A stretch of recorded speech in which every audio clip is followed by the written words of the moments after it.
Get upset on the internet. You're a salt adult.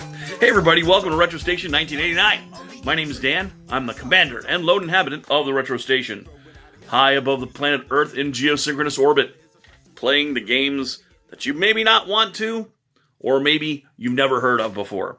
This series is called License to Play, where we talk about retro games that were based on licensed properties, like movies, TV shows, comic books, what have you. And in some cases, cereal mascots, restaurant mascots, fast food guys. Today, we're going to be talking about a very specific genre of game. An 80s game. In fact, this game is 80s to the max. And beyond. And fucking forever and ever. That's right, we're talking about a great movie from the 80s with a fantastic Netflix spin-off. We're talking about The Karate Kid. Directed by John Avildsen and written by Avildsen and Robert Mark Kamen, and stuffed so to the gills of the 80s that it shoots out of every pore, The Karate Kid is the story of Danny LaRusso, who moves from New Jersey out to Reseda, California, and finds himself infatuated with Allie, who's on the outs with local bad boy and ace degenerate Johnny Lawrence. Apparently, his gang of motorcycle-driving psychopaths is also really in love with Allie because they try to kill Danny the moment he gets in some static with Johnny. I mean, they try to kill him in many different ways. However, Daniel-san is rescued by handyman and secret badass Nariyoshi Miyagi, Mr. Miyagi. After making a deal with Johnny's equally psychotic Vietnam vet racist sensei, the two meet in the All-Valley Karate Tournament, Daniel-san versus Johnny, and Daniel kicks the dog shit out of Johnny and his goons in a perfect moment of ironic justice. Daniel LaRusso kicks Johnny in his dumb fucking face, his 25-year-old, still in high school, never gonna get to be with Allie ever again face, with a perfectly legal kick. Perfectly legal. A perfectly legal kick. Let's see that one more again. Perfectly legal kick. Oh, yeah. Yeah, that's right. Perfectly legal kick. I will not have my name, Daniel, besmirched by some fool on the internet who thinks they can rewrite history. Daniel LaRusso kicked Johnny Lawrence in the fucking face. It was perfectly legal. Allie explains it at the very beginning of the fucking tournament. You get points for kicking to the head and torso and arms. A point each. Johnny kicks a fucking guy right in the fucking face. So, perfectly legal kick. And you're going to ask yourself, well, Commander Dan, so-called commander of the Retro Station, how can you prove this? Because I have been trained by the masters. Oh, do you know what these are? Look at the shit. Yeah.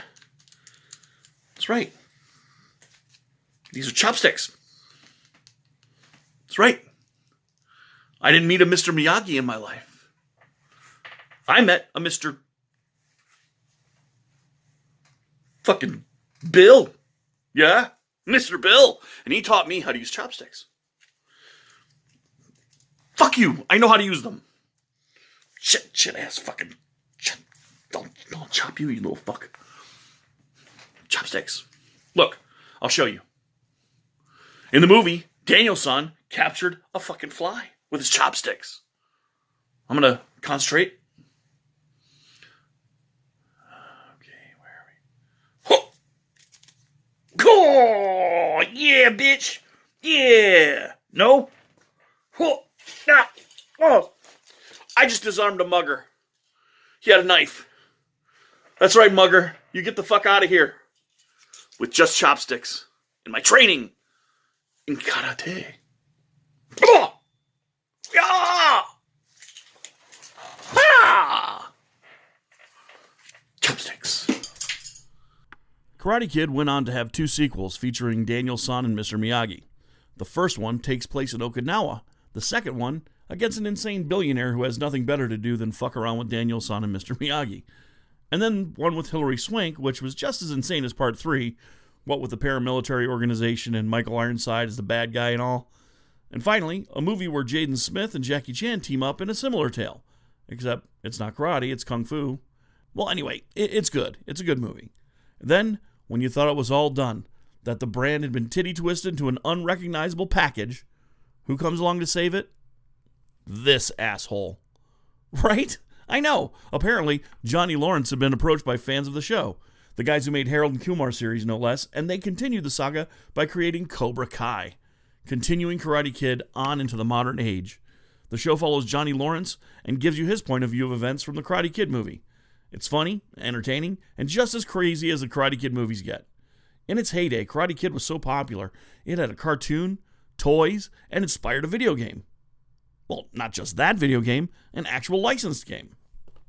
So, this is Karate Kid by LJN. It was the 6th game my family ever owned for the NES. Number one, we really liked the license. My brother and I really loved it.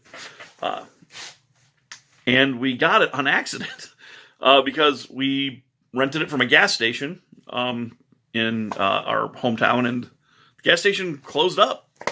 Family there went out of business, and we tried to bring it back, but they'd cut fucking town, so their entire stock went to whoever had it, rented out. And so Karate Kid. Let's take a look at the game.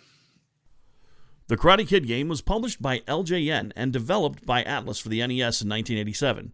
This action game is made up of 4 levels and 3 minigames spanning the events of the Karate Kid and the Karate Kid Part 2, taking Daniel-san to Okinawa to face off the most appropriately named villain in all of movie history, Chozen. Chozen means challenge in Japanese.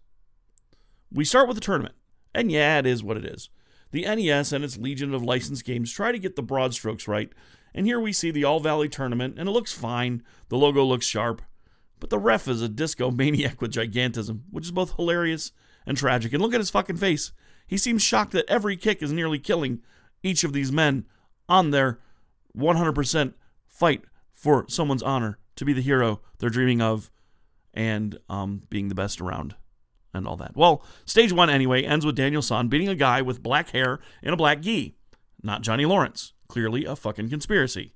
Then Daniel flees to Okinawa with Mr. Miyagi, and because he's got the bad luck radiation poisoning, immediately offends every single motherfucker with a bad attitude on the island, so much so that they begin a murder hunt to kill him as soon as he leaves Miyagi's house. Stage 2 is a clusterfuck of aggressive assholes and bonus levels as you fight through town. You know, I sense that some of you aren't convinced of old Daniel-san's fucking karate powers. I am a karate man, okay? I'm old school. Got my Atari shirt on and everything. I gotta tell you, I know from my fucking karate. Now, Daniel-san, what he did in that movie was fantastic. He dodged hooks and ladders and shit. Drum punching. Crane kicking. Breaking ice. But me, I don't just break regular ice. You can get at a restaurant. Fuck that. I break glacier ice. Oh, but where are you going to find glacier ice at this time of day? Well, I'll tell you right now. I'll find it. Hold on. I gotta get my tongs out. Glacier ice sounds like styrofoam sometimes, so shut the fuck up.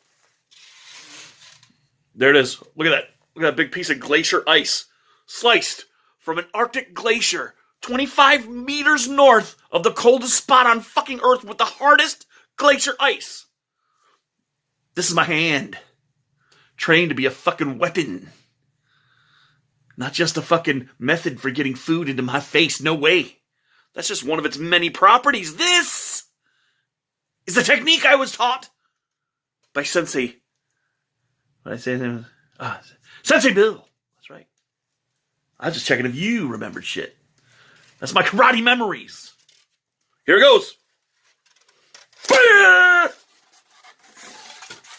And all that is left is a shard of glacier ice and the tears of fucking penguins, baby. Karate! Stage 3 is more of the same. Only also a goddamn typhoon. It looks like Daniel-san must have somehow aggravated Poseidon as well. He ends this level by saving a small girl and Miyagi's best friend from his youth, which in the film also proved that he was brave and that Chozen had no honor. Stage 4 is the Lantern Festival, and Chozen has taken Daniel's new love interest hostage, but Daniel-san is a man who would fight for her honor. He would be the hero that she's dreaming of, and he'd do it all for the glory of love. I won't spoil the ending here, but suffice to say, it's hard as shit to win. And if you beat this game, consider yourself capable of beating one of the original OG Nintendo hard games, and God bless you. So, The Karate Kid by LJN. I mean, it's hard, it's short, and it only has, honestly, two things going for it, in my opinion. One, it's about $10. You can probably get it for $10, $15. Two, the license. If you like Karate Kid, you might want to pick this one up. But, it doesn't have a license to play. Nah. Sorry, no, this game is, I mean, I dig it, because, you know, I dig the license, but I wouldn't recommend anyone else picking it up. It's hard, and the license is just not enough to swing with the weight of how much crap you have to put up with this fucking game. However, this isn't the only Karate Kid game that's out there. That's right. There's a new game out there called Cobra Kai, about the new Cobra Kai series. And I'm going to review that for you tomorrow. Surprise, you're getting a little extra this week. So I hope you've been good this year. Or else you get the karate!